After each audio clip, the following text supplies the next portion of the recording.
In order to provide some background, my mother-in-law is the type of person who enjoys flaunting even the smallest achievements in the most extravagant manner.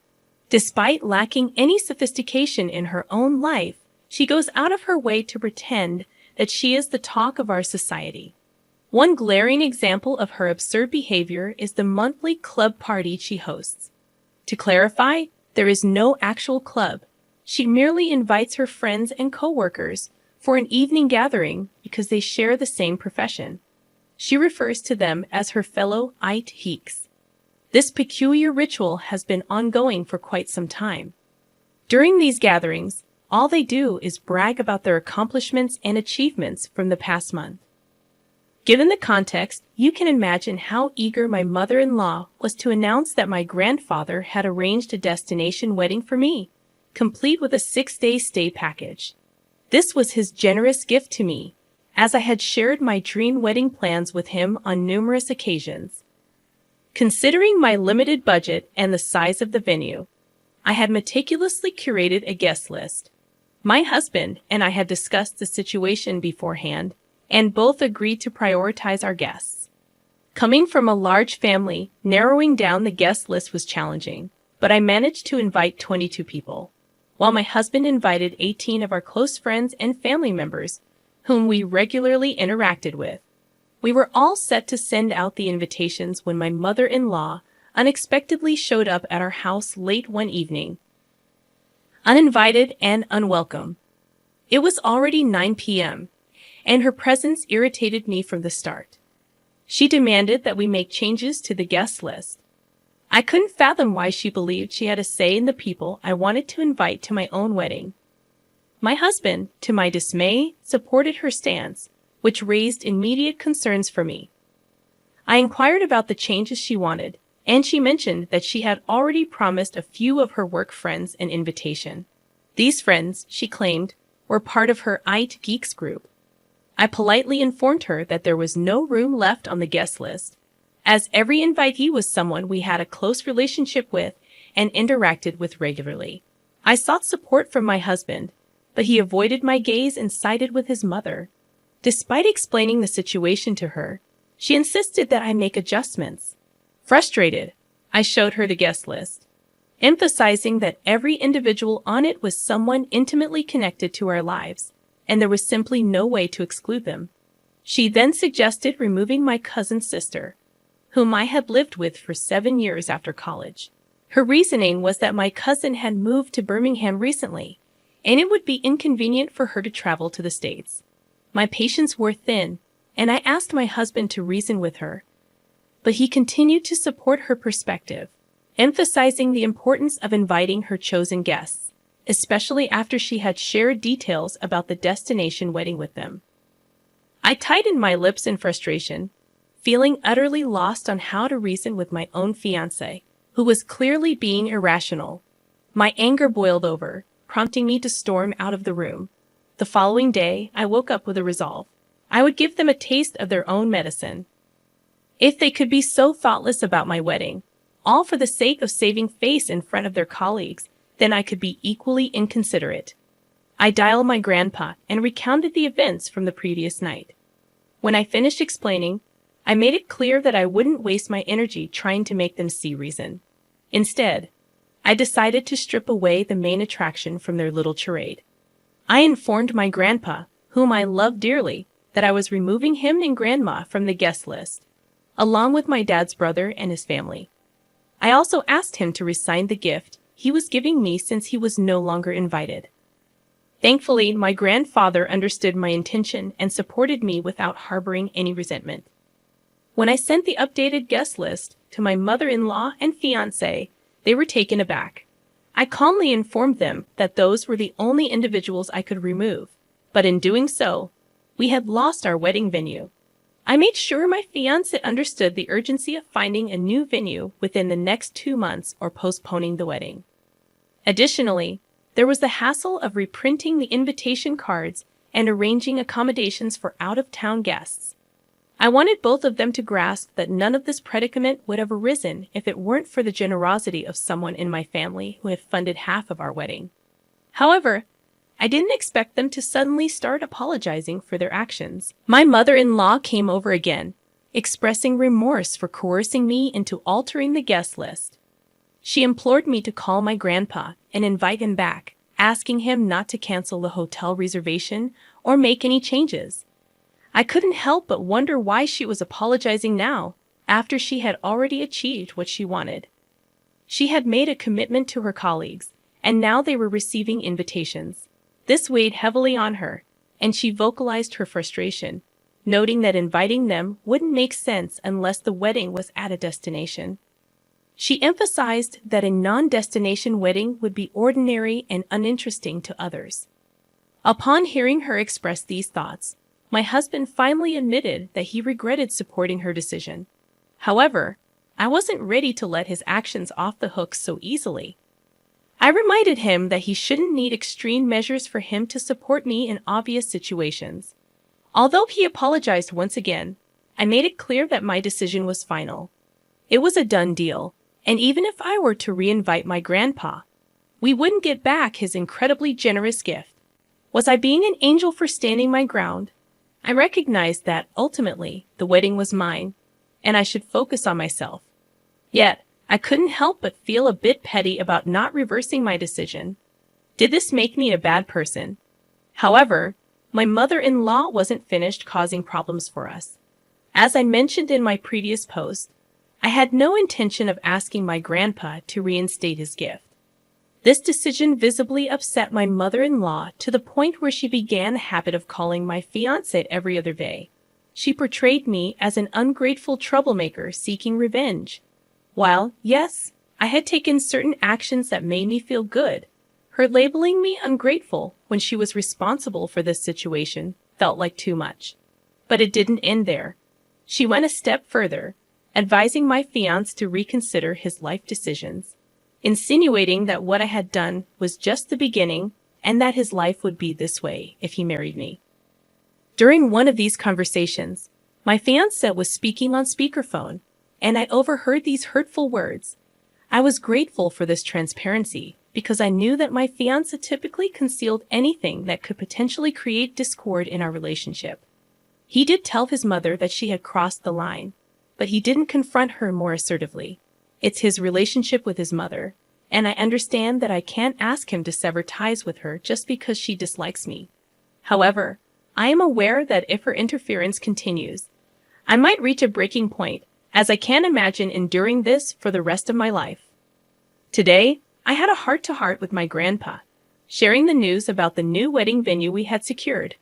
While it didn't align with the vision I cherished my whole life, it was still a beautiful place, and I found happiness in it. I reassured him that he was invited again, and his laughter warmed my heart. My gratitude and love for him overwhelmed me. He had consistently supported me in everything I did, and he continued to do so now. Confronting my husband about my mother-in-law's escalating behavior became necessary. Our conversation delved into the awkwardness certain situations had created and the pain they had caused. In the end, my husband promised to address the issue with his mother and clarify her role in our lives. I hoped for a smooth journey forward, devoid of any more drama. Finally, the wedding day arrived, and I am now officially married. Despite the unexpected turns, the wedding was a thing of beauty, and my happiness knew no bounds. I couldn't help but smile when I noticed my mother-in-law sulking in a corner with her work friends, whom she had invited. In a surprising turn of events, my grandpa gifted us a house as a wedding present, a joint gesture from him and my uncles. In the grand scheme of things, I am just thrilled to embark on this new chapter of my life with my husband. I wanted to share this update with all of you who have been a part of this journey in your own way. It infuriates me when people believe they have the audacity to dictate how someone should get married or whom they should invite. It's high time someone reminded your mother-in-law that her time to influence these decisions is over. If she wants to flaunt, she can plan her own event in the future. You should firmly tell her to back off and leave you in peace. Are you absolutely certain about marrying that guy? Anyone with an ounce of insight would have seen through the manipulative game your mother-in-law was playing, and yet he supported her. You're not clueless. but perhaps you should scrutinize your life choices more closely. On a personal note, I live in Queensland while my family resides in New South Wales. Recently, my parents and my 27-year-old sister decided to invite themselves to my house for a week-long holiday after their cruise got canceled. Frankly, I wasn't thrilled about them staying for such an extended period, especially considering I'm pregnant and already juggling the responsibilities of caring for a 2-year-old. To complicate matters, our house isn't spacious enough to accommodate multiple guests. I have only one spare queen-size bed, which my parents were occupying. My sister, however, opted to sleep on my couch. She could have shared my bed with me since my husband is away for work, but her snoring and my constant nudges to roll over didn't make it a viable option. After 2 days of their stay during dinner on the second night, my dad dropped a bombshell. He casually mentioned that they had invited my sister's boyfriend of just 5 weeks to fly up and stay with us for the entire weekend. He had already booked a ticket and would be arriving on Friday morning at 9 a.m. I had never met my sister's boyfriend. After all, he had only been part of the family for 5 weeks. What infuriated me was that no one bothered to consult me beforehand. Moreover, I didn't have the space for him to stay comfortably. He would have had to sleep on my couch, and my sister would either need to share the couch or my bed with him. The idea of a stranger sleeping in my house while my 2-year-old son was in his own room was unsettling. In sheer frustration, I called my husband, and together we decided to firmly refuse the arrangement. We believed their behavior in inviting a stranger into our home was completely unacceptable. When I called my sister to communicate our decision while I was at work, my mother exploded in anger. She berated me, questioning my judgment and accusing me of doubting their ability to judge someone's character. According to her, they wouldn't invite someone into our house who couldn't be trusted, even though they had met him fewer than 10 times. Eventually, they hung up on me, hastily packed their belongings, and left my house. Later, they sent me a text message claiming that my husband had manipulated my thoughts against them, and that they were leaving not because they were wrong, but because I had been an inhospitable host. According to them, I had become a terrible person since being with my husband for the past 10 years. 3 days passed, and they attempted to call me, acting as if nothing had transpired. Their inability to comprehend my reaction left me utterly baffled. I am left wondering if anyone can shed light on their perspective and help me make sense of this situation. Am I overreacting? I don't think so. I believe I was being a responsible parent, not an unreasonable person. I didn't invite them, and I certainly don't have a serial obligation to be a gracious host to a family that essentially invaded my home. To top it off, they invited a 4th person, a complete stranger, to stay without my knowledge or consent. Their entitlement is baffling. It's almost like they can't stand the fact that I've grown up and am making decisions without seeking their approval. This is the moment to establish boundaries. In my response, I made it clear that I'm not a terrible host because I didn't invite them in the first place. They invited themselves. I generously accommodated them despite the disruption to our usual routines. However, inviting another person into my home without my consent was completely unacceptable. Their tantrum when I refused to cave in and their subsequent decision to leave for alternative accommodation, all the while attacking my character, means there will be a new set of rules before I consider hosting them again. I won't be going to hang out with them after the immature behavior they displayed in my house. I've had enough of their inappropriate actions for now, and I've decided to limit my contact with them until I feel I can face them again.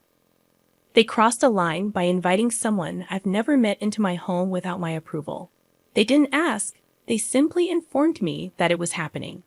The fact that they mentioned my seemingly good mood indicates they were aware it wasn't a good idea. They assumed I would be a pushover and allow it. I'm standing up for myself and the safety of my children, and I know I'm not in the wrong here. I'm a 33-year-old woman, currently 5 months pregnant, while my 35-year-old husband is away on a business trip, set to return next month. This is my first pregnancy, and recently, I've been required to continue working at the office. When I first met my husband, he was incredibly skinny, and his eating habits were restricted due to his mother's cooking. She avoided spices, sauces, herbs, and even salt, sugar, and pepper, believing this bland approach was healthier. My husband grew accustomed to this tasteless diet, but when he tried my cooking, he realized there was a world of flavor beyond his mother's limited recipes. One Wednesday, I indulged my curry craving and made a large batch. While I usually had pre-prepared meals in the freezer, this time, I gave in to the temptation. I left the extra portions in the fridge. On that day, my in-laws unexpectedly visited, having a spare key in case of emergencies. When I returned home, ready to enjoy my curry, I found it replaced by a dish made by my mother-in-law, who had thrown my meal away, claiming it tasted spoiled. Unable to stomach her cooking in my pregnant state, I discreetly gave the unwanted food to a homeless person. However, someone witnessed my act of kindness and informed my in-laws. Suddenly, I found myself bombarded with accusatory messages, even from my mother-in-law. My husband supported me, but now I'm questioning if I overreacted. Honestly, OP, it seems like your in-laws are trying to control your life. Their invasion of your home, even when you're not there, is a huge red flag. And while the focus seems to be on your mother-in-law throwing away your food, the real issue here is the lack of boundaries. Setting firm limits with your in-laws is essential before your child is born. Consider changing the locks and installing security cameras to maintain your privacy and peace of mind.